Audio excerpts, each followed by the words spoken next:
ஆசா ராஜா அரசாண்ட ஆரம்ப நாட்கள்ல இஸ்ரவேலரிடம் தெய்வ பயம் காணப்படவில்லை. அக்காலங்களிலே வெளியே போகிறவர்களுக்குள்ளும் உள்ளே வருகிறவர்களுக்குள்ளும் சமாதானம் இல்லை. தேசங்களின் குடிகள் எல்லாருக்குள்ளும் மகா அமளி உண்டாயிருந்தது அப்படின்னு வேதம் சொல்லுது.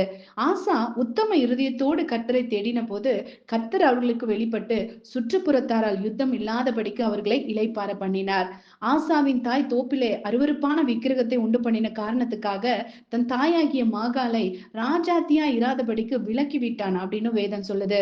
ஒருவேளை ஆசா ராஜா தன் தாய் செய்வித்த விக்கிரகத்தை மட்டும் அகற்றி இருக்கலாம். ஆனா அவன் தன் தாயை ராஜாத்தி என்ற அந்த பட்டத்திலிருந்தே விலக்கி விடுறாரு. கர்த்தருக்காக தன் முழு வைராக்கியத்தையும் காண்பிக்கிறாரு. தங்கள் பிதாக்களின் தேவனாகிய கர்த்தரை தங்கள் முழு இருதயத்தோடும் முழு ஆத்மாவோடும் தேடுவோம் என்றும், கர்த்தரை தேடாதவன் கொலை செய்யப்பட வேண்டும் என்றும் யூதா ஜனங்கள் கர்த்தருக்கு முன்பாக ஆணையிடும்படி ஆணையிடுவிக்கிறாரு. இந்த ஆணைக்காக யூதா ஜனங்கள் எல்லாரும் சந்தோஷப்பட்டாங்களாமா. ஆமாங்க, யாரோட வாழ்க்கையில தெய்வ பயம் காணப்படலையோ அவங்களோட வாழ்க்கையில தெய்வ சமாதானமும் ஆளுகை செய்ய முடியாது. யார் கர்த்தருக்காக தங்களோட வைராக்கியத்தை காண்பிக்கிறாங்களோ அவங்களோட வாழ்க்கையில யுத்தம் காணப்படாது. ஆசா அரசாண்ட 35ஆம் வருஷம் மட்டும் யுத்தம் இல்லாதிருந்தது அப்படின்னு வேதம் சொல்லுது. இன்னைக்கு நம்முடைய வாழ்க்கையில தேவனுக்காக இப்படிப்பட்ட வைராக்கியத்தை நம்ம காண்பிக்கிறோமா?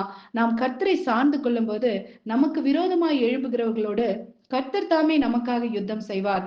நாம் சமாதானமாய் இளைப்பாறலாம்.